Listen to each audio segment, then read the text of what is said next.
Hello and welcome to a brand new episode of the Daily Debate. My name is Ahmed Nader, and tonight we'll be focusing on, as we are in the month of October, we are focusing tonight on the October War victory in 1973 against Israel. This is the month of victories, and as we are speaking about the military battle and the military victory of Egypt against Israel, we will be focusing on the economic development and the battle of reconstruction and development which took place ever since 1973, and more specifically under the tenure of President Abdel Fattah al-Sisi in the past 7 or 8 years. The continuation of the battle of development and reconstruction in the country, as we did see President Abdel Fattah al-Sisi had a priority, an agenda, a vision of economic reform in the country, and focused on building thousands of kilometers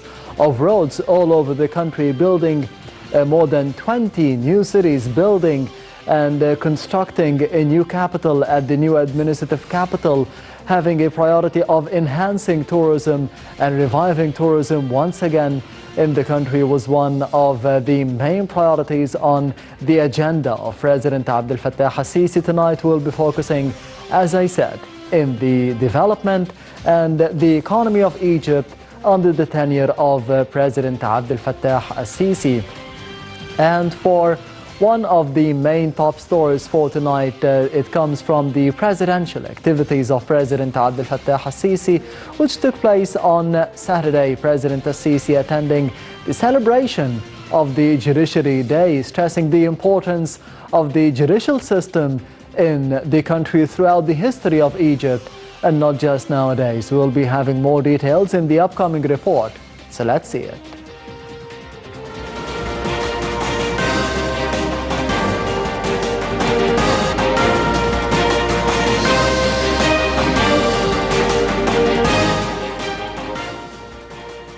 President Abdel Fattah al-Sisi has said that he would never interfere with judicial decisions because of his deep-rooted understanding of the nature of the judicial system. Speaking on the Judiciary Day on Saturday, the president said that non-interference in the judiciary is a golden rule from which we cannot deviate. The president also said that he directed the government to arrange the needed financial allocations to develop the judiciary institution, given that it represents one of the main authorities of the Egyptian state. President al-Sisi noted that the plan included several pillars, including enhancing personnel capabilities. President al-Sisi added that such plan also includes developing the judicial facilities to facilitate the services provided to citizens and achieving prompt justice. The development scheme, he noted, covers several issues, including rejuvenating the facilities affiliated with the judicial authorities and accelerating the litigation proceedings via utilizing top-notch technology. The date coincides with the beginning of the judicial year and the appointment of women for the first time at the State Council and the public prosecution, a step that was pushed by a presidential decision. The president bestowed the Order of the Nile Medal on the family members of the late top prosecutor Hisham Barakat, who was assassinated in 2015.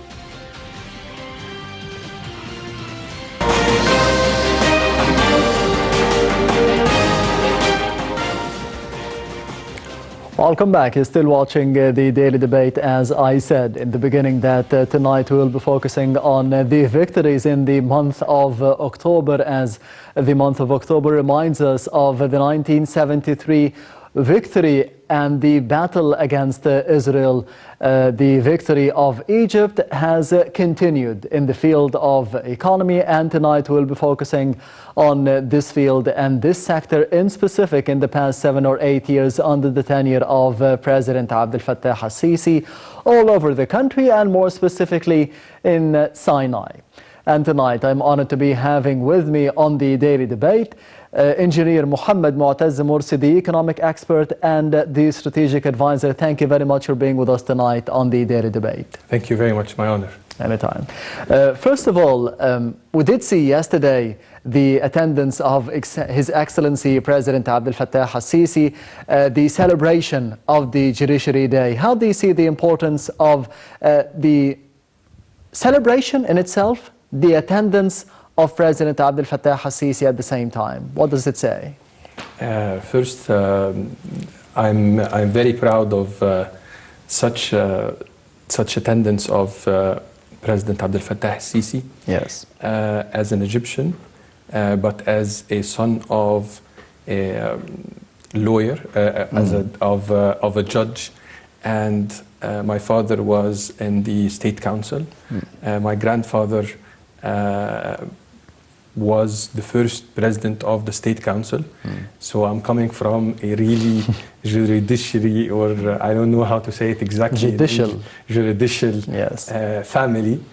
Even though I'm an engineer, but the whole, my father, my grandfather, my uncles are from the law, and yes. This is a really magnificent gesture from the president to show the importance of the judicial system and the importance of the celebration of that system, and it really makes us really proud.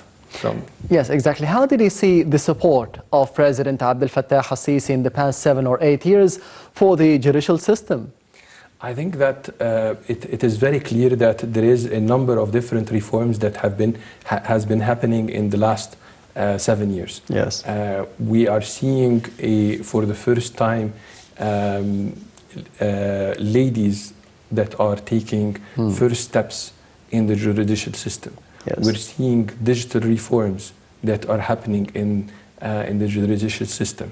So I think those are the right steps, or the steps in the right direction for one of the most important sectors or areas in Egypt, which is the judicial system.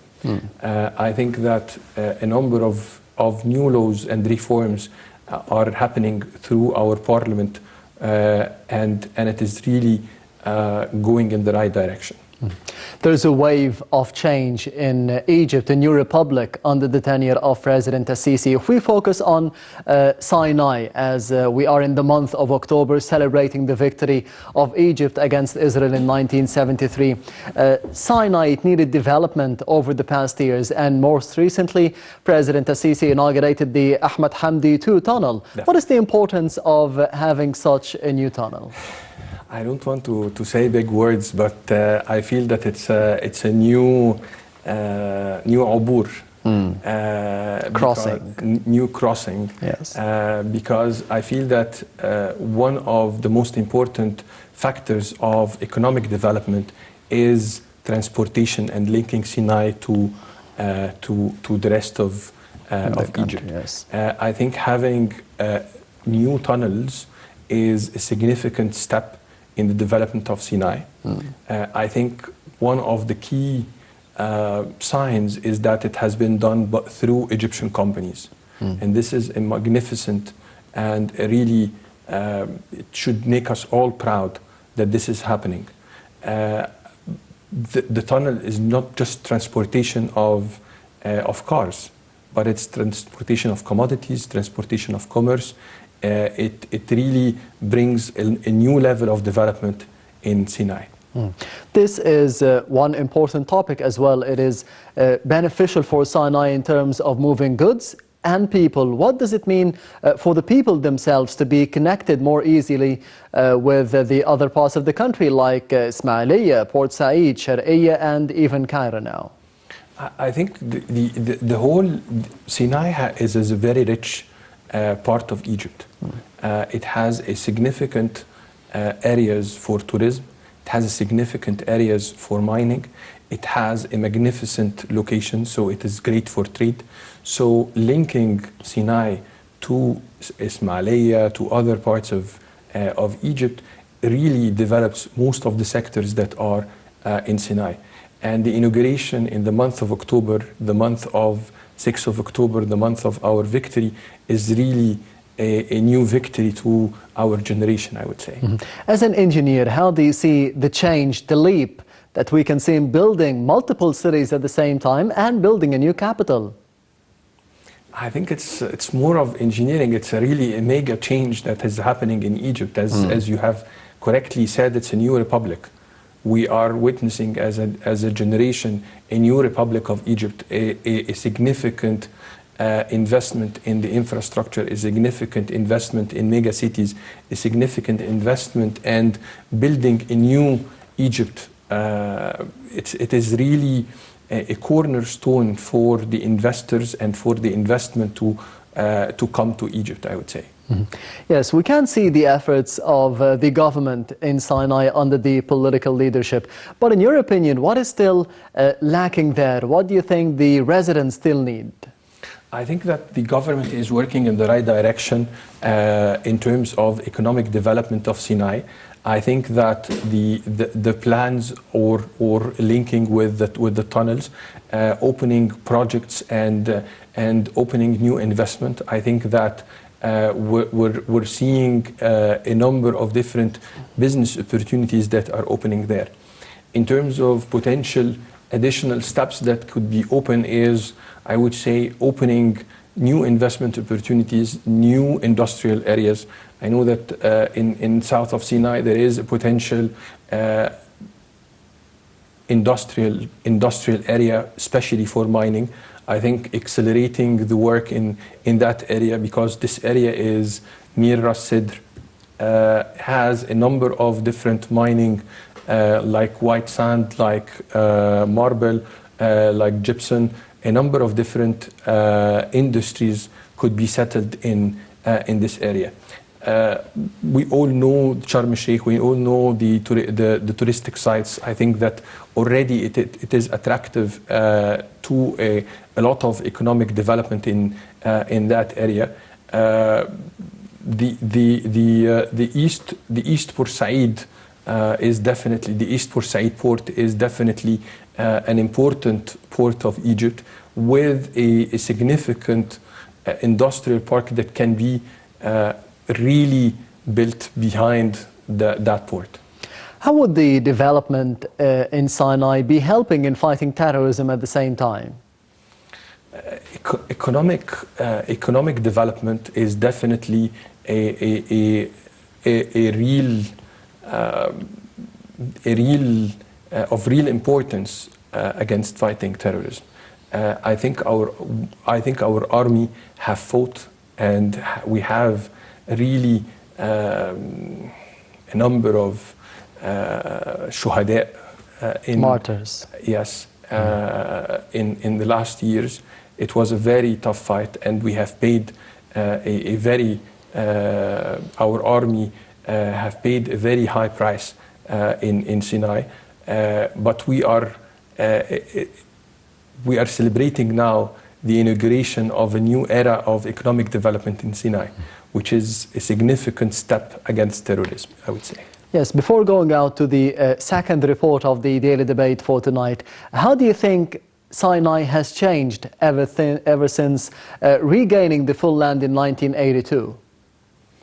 A very difficult question. We have seen different eras of Sinai. I think that yes. The 80s were a slow, in the beginning of the 80s were slow development. We have seen the significant acceleration of tourism, acceleration and investment in the 90s, and we have seen in the late years that Sharm el-Sheikh has become one of the exhibition and conference we have witnessed with the President Sisi, the investment conference in Sharm el-Sheikh, which was really a great step in I would say the new republic. I think that there is a number of new development that are happening, significant development that are infrastructure developments that are happening in Sinai. All this has changed throughout the years. Yeah. Yes, and one of the sectors that has changed in the past 7 or 8 years under the tenure of President Abdel Fattah al-Sisi is reconstructing infrastructure all over the country, and one of which was the inauguration of Bahr al-Ba'r wastewater triple plant in Port Said. We will be having more details about this inauguration of such a historic project, not just for the history of Egypt, but the history of the world, entering the World Book of Records of Guinness. We'll be having more information in the upcoming report.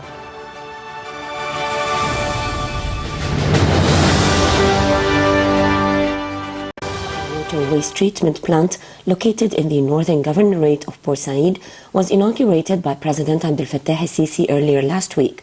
This project, the largest of its kind in the world, is a joint venture between the Arab Contractors Company and Orascom Construction.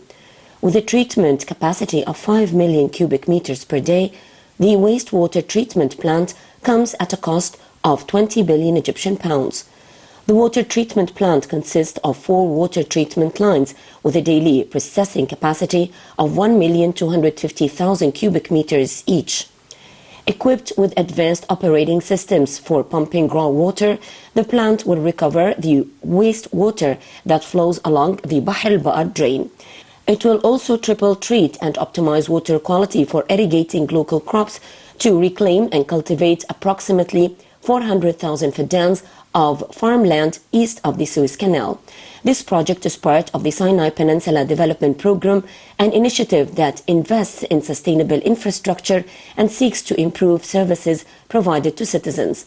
The plant holds 3 Guinness World Records. It is the largest structure of its kind, as well as the world's biggest solar-powered sludge drying system, comprising 250,000 square meters. Welcome back. You're still watching the Daily Debate. Mr. Mohamed Moataz Morsi, how do you see the importance of Bahr al-Baar wastewater triple plant in Port Said? I think that the importance is from a number of different angles. First, inauguration in the month of October in a place that have witnessed a big massacre during the war in Bahr al-Baar school. I think having a wastewater treatment plant in the same area for development after those number of years is a clear message that we are building our country.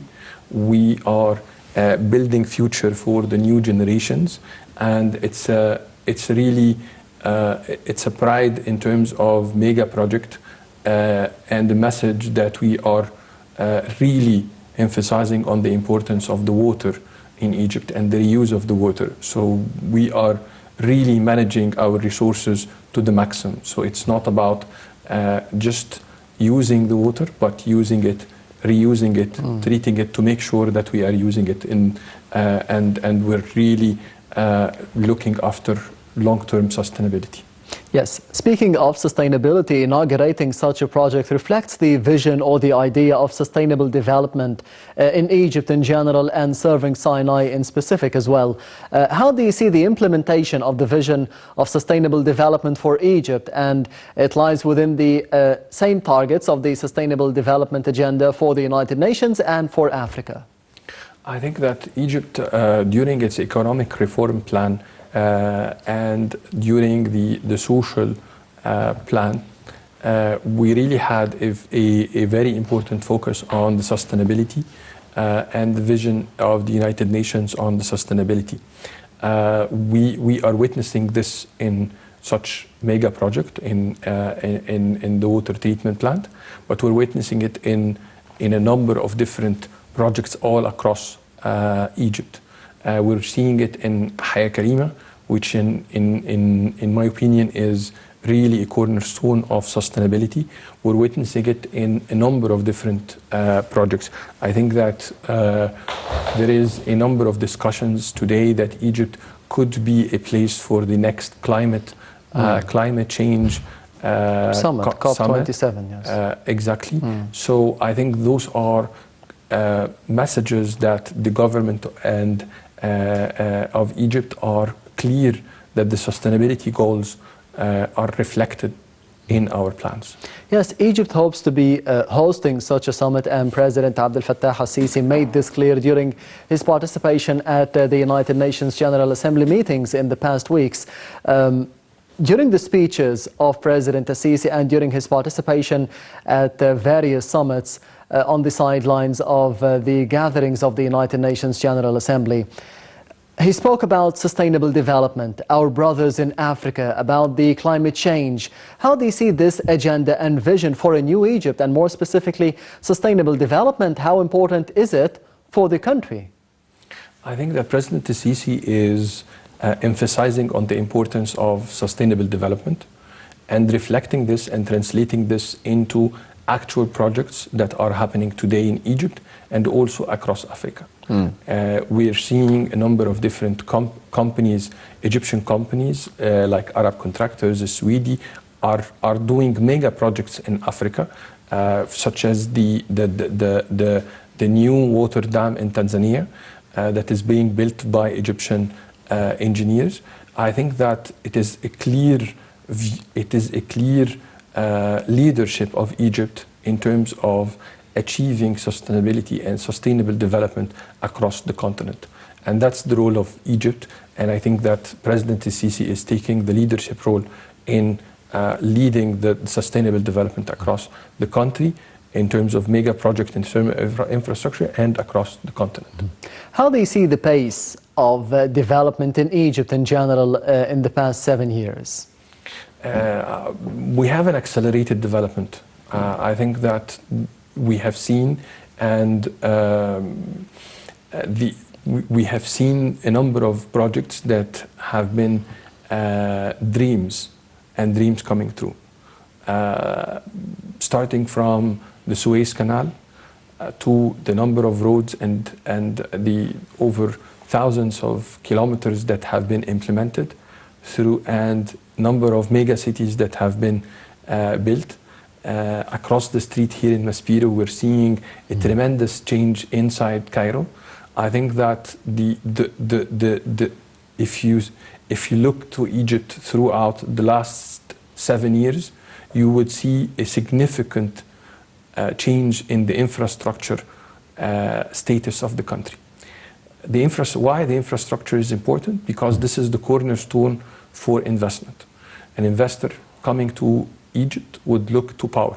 He will find electricity. He will find that we have an excess and a capacity in terms of electricity. He would look into natural gas. We have access in terms of natural gas. Infrastructure, transportation, ports, all those really accelerated development that happened in the last 7 years. We're witnessing it and we're seeing it. Do you think that there are challenges that still lie ahead for the development, for the sake of development of the country? The development is a continuous process. It's not something that you start and you finish. It is really something that you will continuously develop.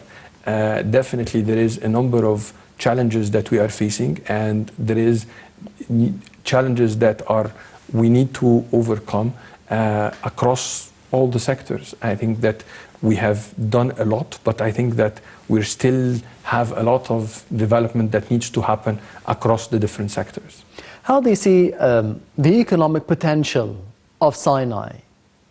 Of Sinai or of Egypt? No, in Sinai in specific. Specifically on Sinai, personally, I have visited a number of different sites and different business opportunities in Sinai. I believe that tourism is the clear potential that most of people are seeing.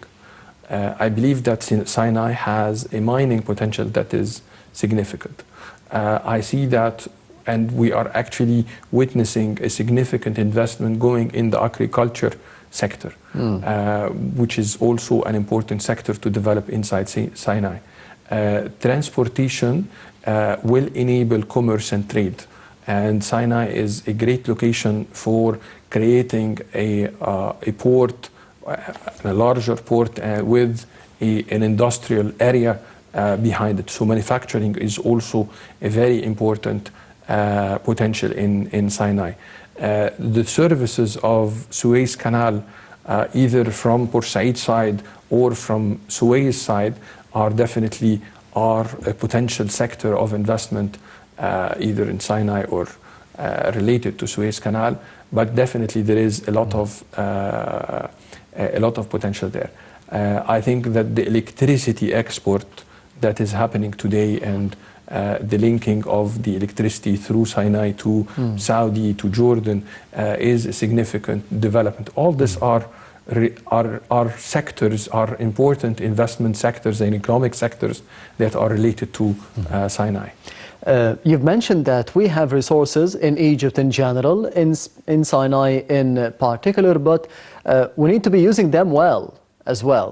How do you think we can do that in terms of the economy? Industrial parks and doing more economic development on those sectors. So instead of exporting white sand, you could definitely do a number of beneficiation on the white sand.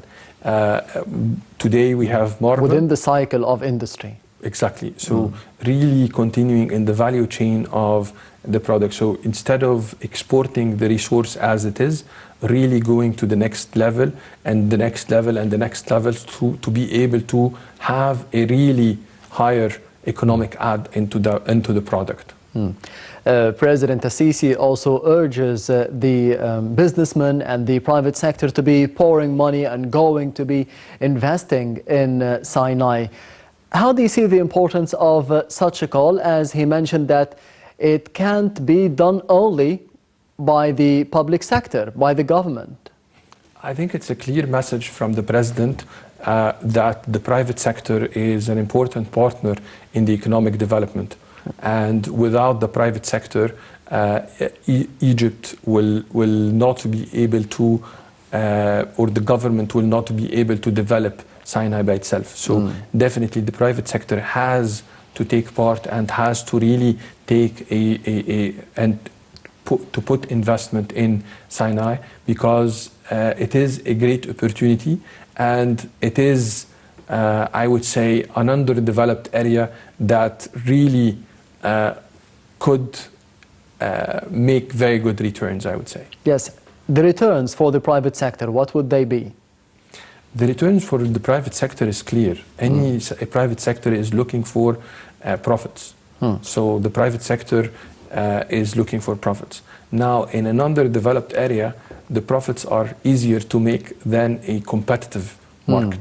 So in an underdeveloped market or an underdeveloped area, you could definitely, with a good investment, really use the resources available in. But you have to take the lead.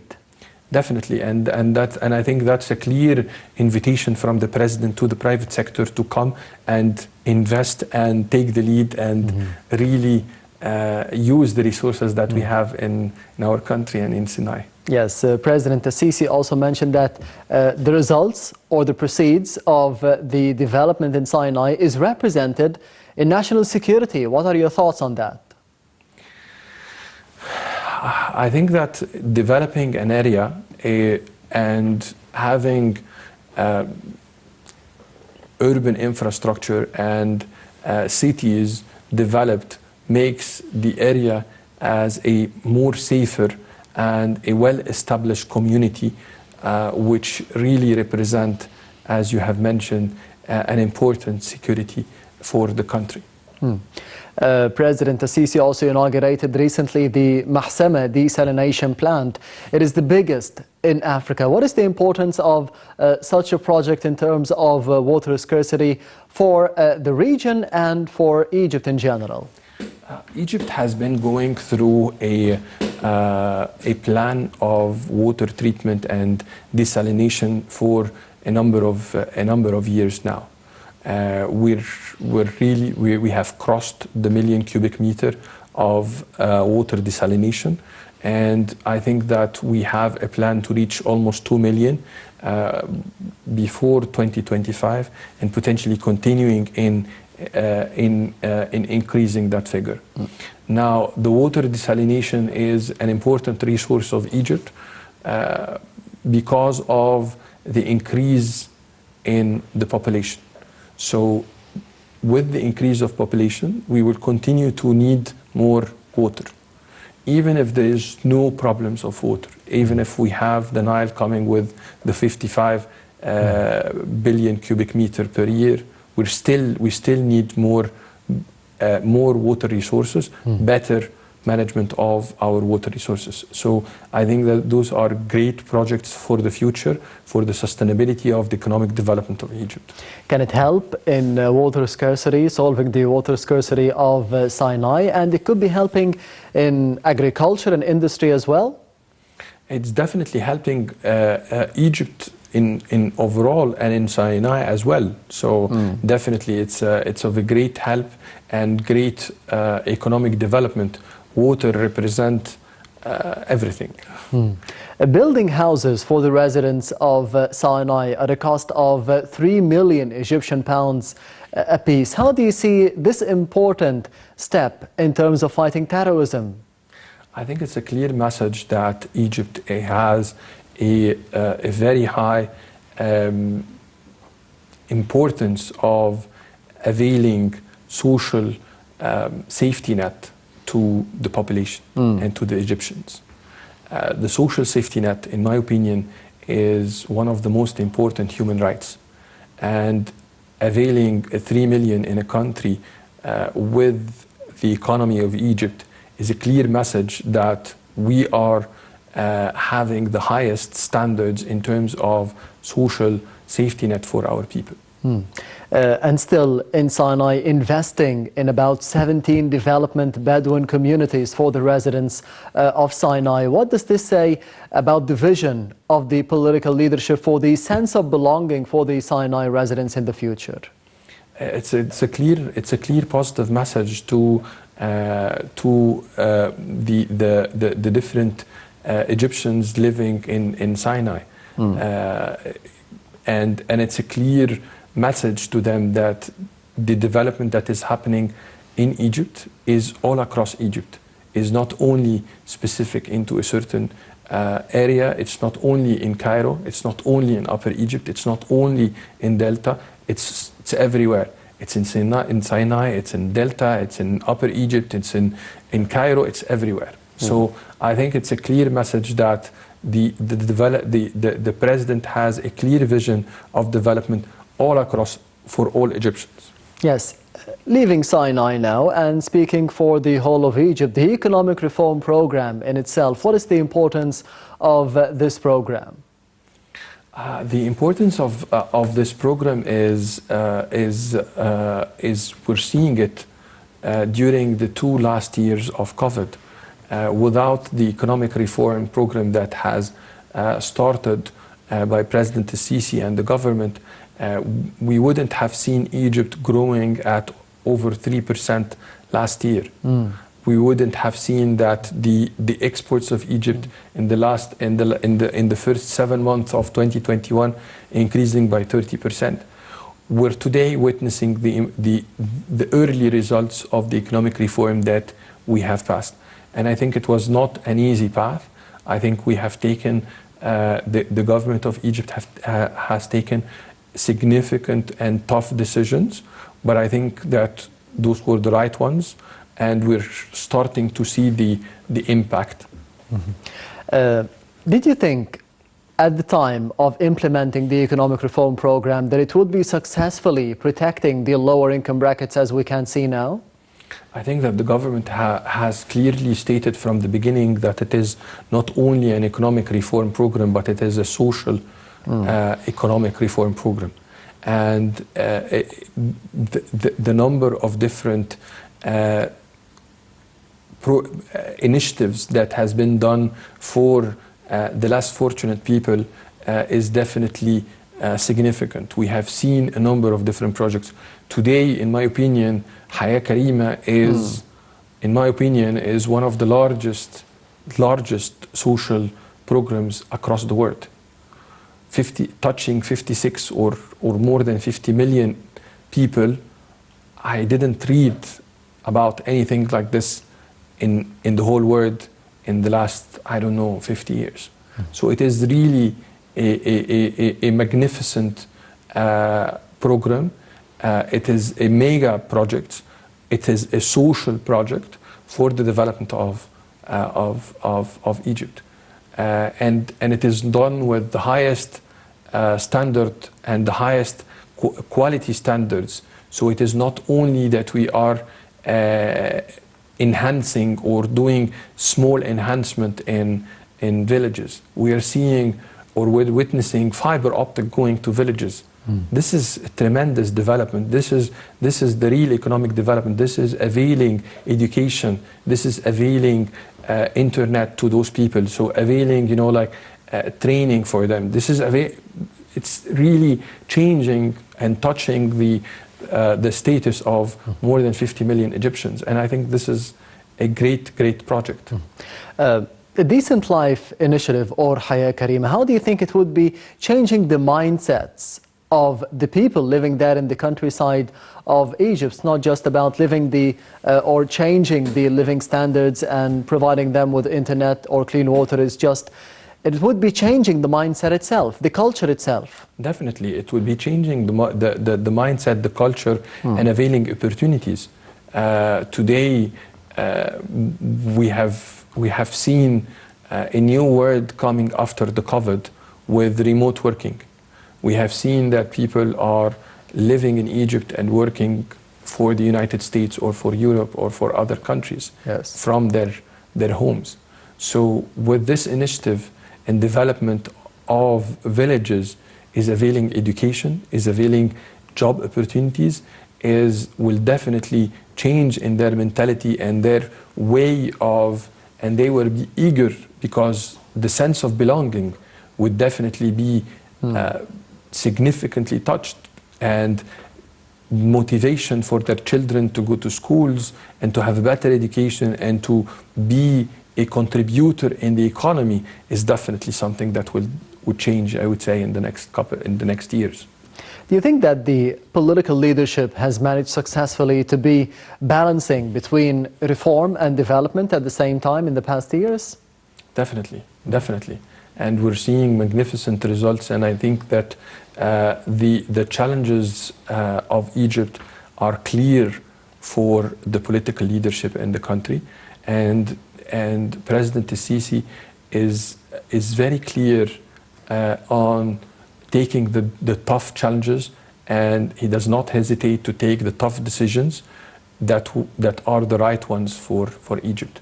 The reforms that the country is doing is definitely in the right direction for the economic development of Egypt.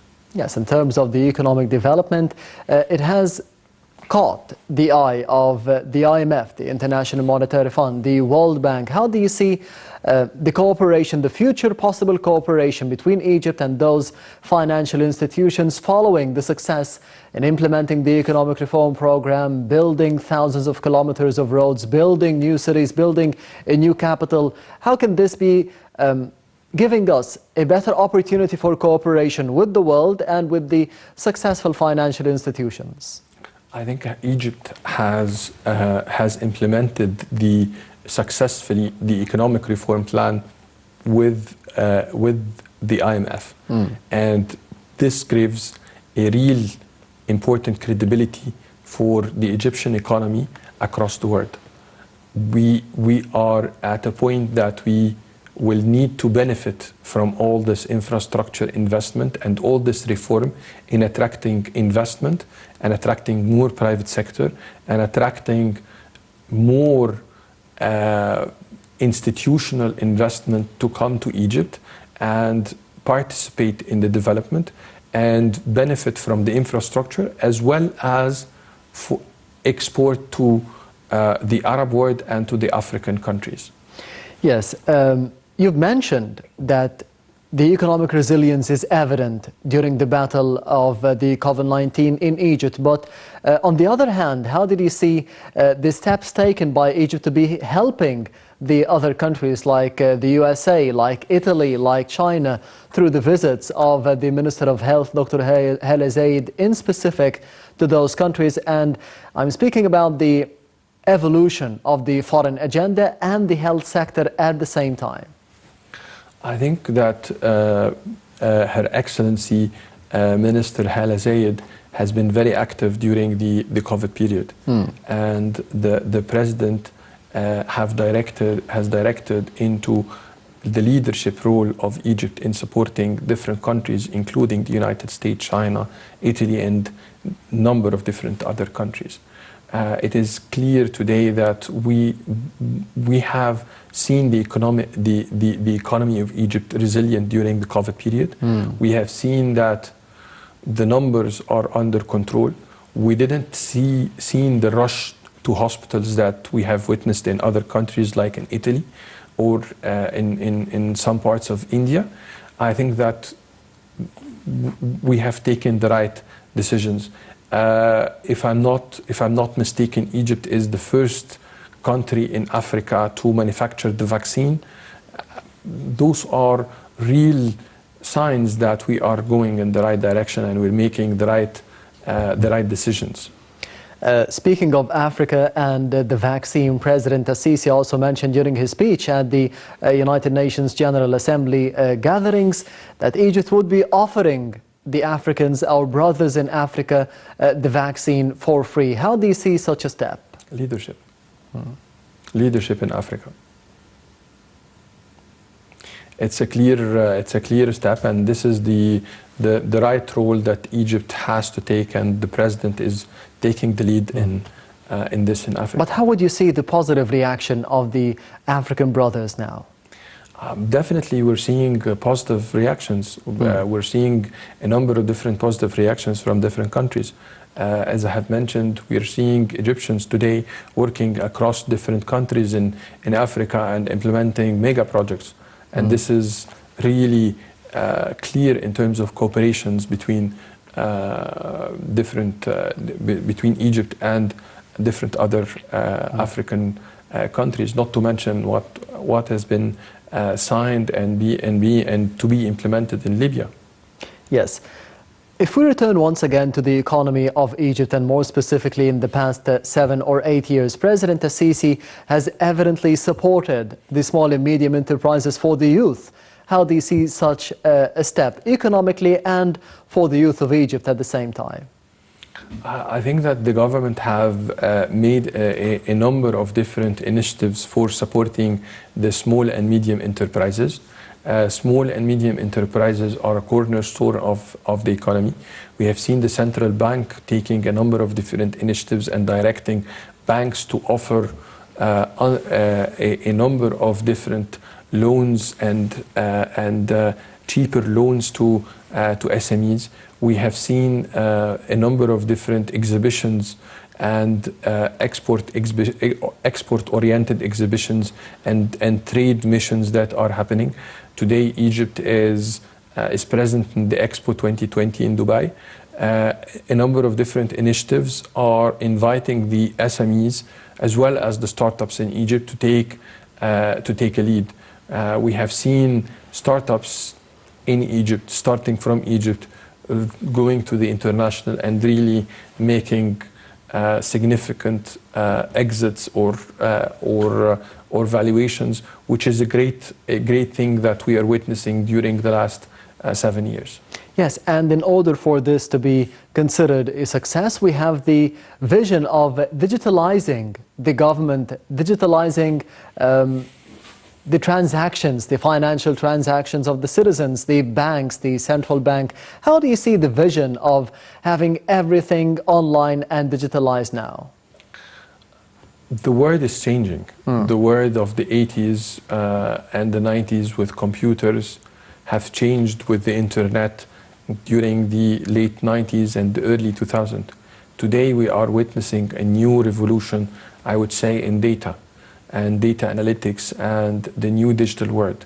So the government of Egypt is digitizing, and this is really going with I would say the next wave of change across the world. So it is giving the opportunity for the enterprise and the population to benefit from the new era of the data. Data is becoming a resource by itself. So moving from a paperwork to a digital means that you are moving into the new era, creating new opportunities for companies to work, for software companies to develop, for data to be used in a much better way. Yes, Engineer Mohamed Moataz Morsi, the economic expert and the strategic advisor. Thank you very much for being with us tonight on the Daily Debate. Thank you very much. And this brings us to the end of the Daily Debate for tonight. Thank you for watching and goodbye.